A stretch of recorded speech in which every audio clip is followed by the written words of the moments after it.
Hello दोस्तों, स्वागत है आप सभी का केसीसी एजुकेशन चैनल पर। मेरा नाम है कौशल कुमार और आप सभी को पता है ये चल रही है हिस्ट्री की सीरीज। जी हां दोस्तों, प्राचीन भारत का इतिहास हम आपको कवर करा रहे हैं। अगर आपने पुरानी वीडियोस नहीं देखी हैं तो वो देखिए, क्योंकि आपको और अद्भुत लेवल पर ये प्राचीन भारत का इतिहास समझ में आएगा।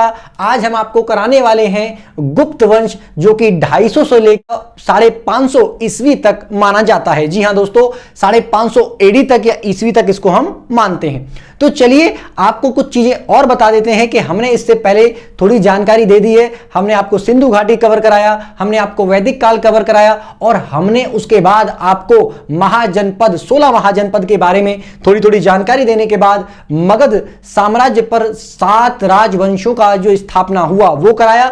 कुछ छोटे छोटे अन्य वंश थे वो भी करवाए और फाइनली हम पहुंचे 250 ईस्वी पर और हमने आपको बताया कि कैसे गुप्तों का एक साम्राज्य कायम हुआ। यहां पर जो ये गुप्त लोग थे वो कुषाणों के सामंत थे। सामंत आप एक तरीके से मानिए कि जैसे आज के समय में प्रधानमंत्री देश का कंट्रोलर होता है और उसके अंडर कुछ सीएम काम कर रहे हैं, वैसे ही जो कुषाण लोग राजा थे अपने समय पर, तो इनके अंडर कुछ लोग काम करते थे जिनको सामंत कहा जाता था।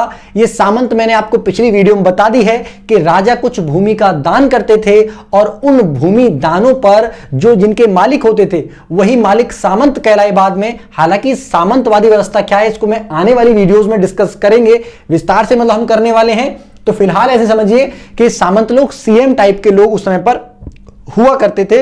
तो गुप्त कौन थे? कुषाणों के सामंत थे। अगर हम गुप्त वंश की संस्थापना देखें, स्थापना देखें, तो इसकी स्थापना, इसकी नींव डाली हमारी श्रीगुप्त जी ने। जी हां, इनके जो पहले शासक थे जिनका नाम था श्रीगुप्त, तो इन्होंने ही साम्राज्य की नींव डाली। लेकिन इनका वास्तविक संस्थापक का मतलब है कि यहां से पूरी कहानी स्टार्ट होगी और ये एक शक्तिशाली साम्राज्य के रूप में विस्तार करना स्टार्ट होता है।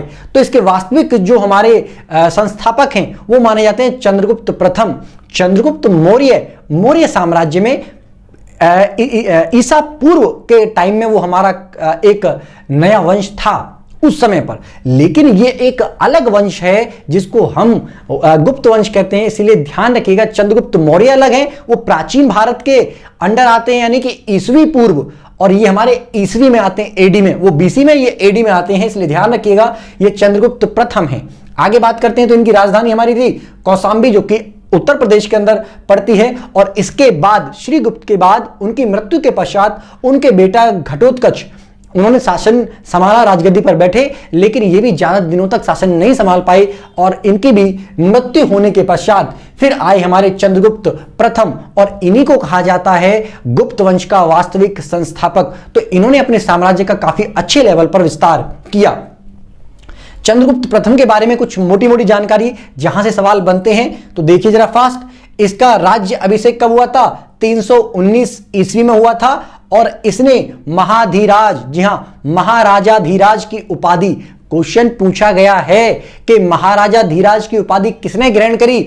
और तो ध्यान रखिएगा गुप्त वंश के अंदर चंद्रगुप्त प्रथम ने महाराजा धीराज की उपाधि पहली बार प्रारंभ करी थी और यहीं से अब महाराजा धीराज की उपाधियां लेना लोग स्टार्ट करेंगे।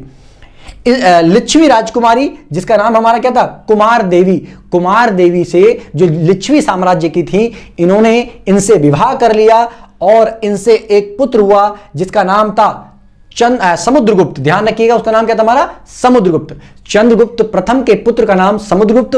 और अब समुद्रगुप्त ने, मतलब अगर गुप्त वंश में सबसे ज्यादा साम्राज्यवादी कोई हुआ है या साम्राज्य का विस्तार किया है तो वह हमारा समुद्रगुप्त ने किया है। तो समुद्रगुप्त के बारे में आपको विस्तार से जानकारी लेनी पड़ेगी।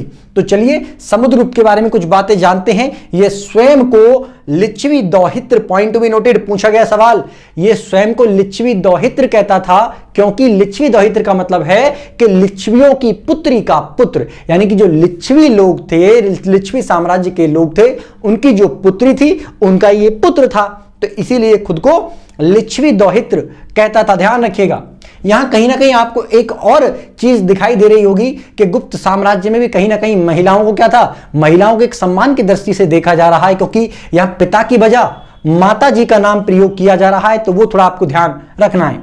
चलिए आगे बात करते हैं हमारे, इसने आर्यवर्त, समुद्रगुप्त ने आर्यवर्त, ध्यान रखिएगा आर्यवर्त भारत को कहा जाता है, लेकिन उत्तर भारत को, ध्यान रखिएगा संपूर्ण भारत को आर्यवर्त नहीं कहा जाता था, पूरे भारत को नहीं बल्कि कर्क रेखा, आप ऐसे मानिएगा, भारत का मानचित्र आपने देखा होगा, ये गुजरात है, गुजरात से हमारा राजस्थान से मध्य प्रदेश से ये जो कर्क रेखा जा रही है, इसके ऊपर वाला जो एरिया है इसको कहा जाता था हमारा क्या, आर्यव्रत, और इसके नीचे वाले यानी कि दक्षिण भारत को कहा जाता था दक्षिणाव्रत। तो आर्यव्रत को इसने प्रत्यक्ष रूप से पराजित कर अपने साम्राज्य का हिस्सा बना लिया था, ध्यान रखिएगा, लेकिन दक्षिणाव्रत यानी कि दक्षिण भारत को जब इसने पराजित किया तो उसको प्रत्यक्ष रूप से अपने राज्य में शामिल ना करके उन पर टैक्स आरोपित किया, यानी कि वहां के राजाओं से इसने टैक्स वसूल करा।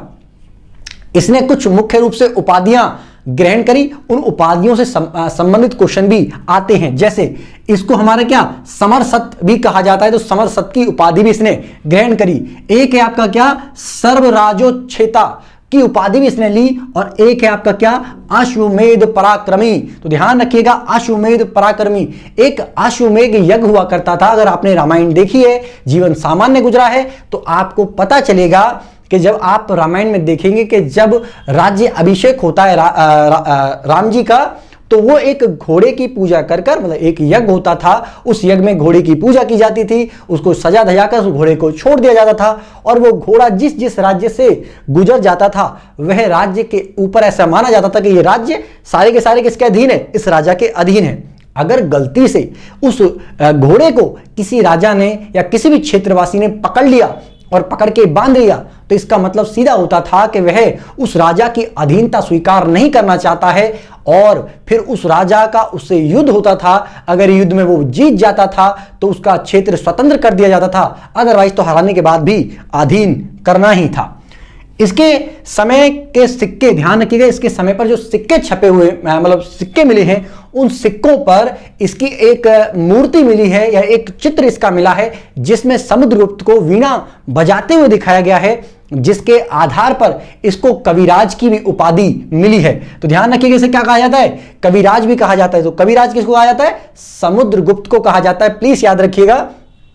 अब इतनी जानकारियों के बाद आपको समझना है इसके बारे में जो मेंस में कुछ क्वेश्चंस बन सकते हैं कि जो इसके द्वारा सैन्य अभियान और राज्य विस्तार की नीतियां अपनाई गई, उन नीतियों के बारे में पूछे जाने वाले सवाल हैं। शब्दावलियों को ध्यान से समझना, क्योंकि पीटी में शब्दावली को लेकर क्वेश्चन आते हैं। तो अब देखते हैं कि हमारे समुद्रगुप्त की नीतियां और इसके कुछ सैन्य अभियान क्या क्या हैं। इसके सैन्य अभियान की जानकारी कहां से मिली है, इसके दरबारी कवि, इसका एक दरबारी कवि नाम क्या इसका, हरिसेन। तो हरिसेन ने एक प्रयाग प्रशस्ति लिखी है, ध्यान रखिएगा प्रयाग प्रशस्ति। ये प्रशस्ति क्या होती है, जब किसी राजा की प्रशंसा में कोई कवि कोई कृति लिखता है तो उसे प्रशस्ति कहते हैं, ध्यान रखिएगा। तो ये हमारा क्या है, हरिसेन, ये भी क्वेश्चन ध्यान रखिएगा, हरिसेन के द्वारा प्रयाग प्रशस्ति लिखी गई है, एक कृति है, तो ये भी मिलान करने के लिए आ सकता है। और इस प्रशस्ति में जिक्र किया गया है इसके सैन्य अभियानों का। आगे बात करें तो यह लेख किसमें लिखा हुआ है, यह प्रशस्ति संस्कृत भाषा में लिखी हुई है, जिसमें ना तो अश्वमेध यज्ञ का जिक्र मिलता है और ना ही समुद्रगुप्त की जो मृत्यु कैसे हुई इसका कोई जिक्र या उल्लेख मिलता है। तो ये सारी बातें आपको ध्यान में रखनी है। आगे चलिए आगे बात कर लेते हैं। इसने अरे आ जाओ आ जाओ आ जाओ आ जाओ आ जाओ आ जाओ चलिए आइए बात कर लेते हैं हमारा समुद्रगुप्त की कुछ प्रमुख और नीतियों के बारे में। अगर आप देखोगे तो जो हमारे समुद्रगुप्त हैं, इन समुद्रगुप्त ने इसने अलग अलग राज्यों पर विजय प्राप्ति के लिए अलग अलग अभियान व नीतियां अपनाई, जिसके कारण इतिहास में इसे एक अनोखा साम्राज्यवादी माना जाता है। आसान भाषा में कहें तो ये जो हमारे समुद्रगुप्त हैं, इन्होंने अलग अलग राज्यों पर जो सैनिक विजय अभियान चलाए हैं वो अलग अलग नीतियां, मतलब किसी को तो डायरेक्टली अपने राज्य में शामिल कर लिया और किसी को इनडायरेक्टली, यानी कि उन्होंने उसको पराजित तो किया उस राज्य को, लेकिन उस राज्य को अपने राज्य में शामिल ना करके उन पे टैक्स वगैरह आरोपित किया, है ना।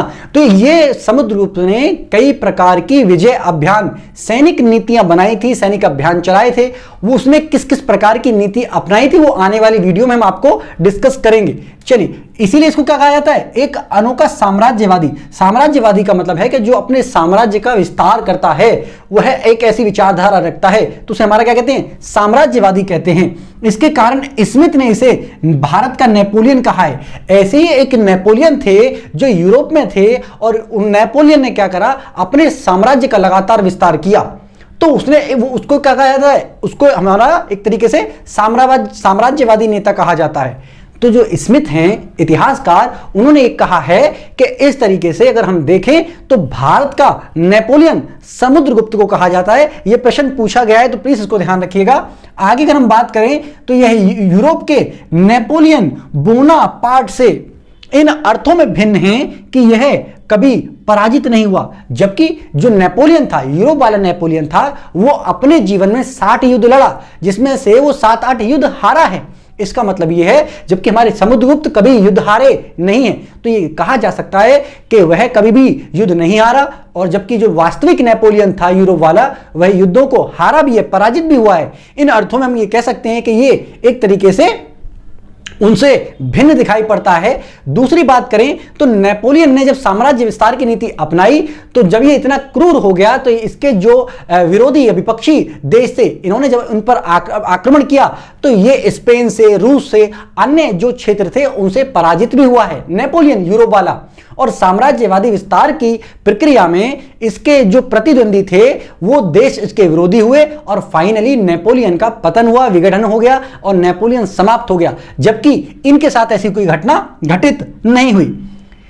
देखिए जरा फास्ट, जबकि नेपोलियन ने 60 युद्ध लड़े, जिनमें से वह कुछ पराजित भी हुआ, जिनमें से वो कुछ में पराजित भी हुआ, साथ ही समुद्रगुप्त का साम्राज्यवाद उसके पतन का कारण नहीं बना, परंतु नेपोलियन स्पेन, रूस से हारा, साथ ही उसके साम्राज्य का पतन का मार्ग प्रशस्त हुआ। तो हम ये कह सकते हैं कि इन बातों को देखते हुए हमको लगता है कि हाँ, समुद्रगुप्त हमारे भले भारतीय नेपोलियन उनको कहा गया है, लेकिन वो वास्तविक जो यूरोपियन नेपोलियन थे, उनसे कुछ अर्थों में तो भिन्न दिखाई पड़ते हैं। तो चलिए, इसी समुद्रगुप्त की कुछ प्रमुख नीतियों को हम अगली वीडियो में आपको समझाएंगे, और अभी गुप्त वंश को खत्म करने में कई सारी वीडियो लग जाएंगी। तो चलिए, मिलते हैं आपको नेक्स्ट वीडियो में, तब तक के लिए थैंक यू। जय हिंद, जय भारत।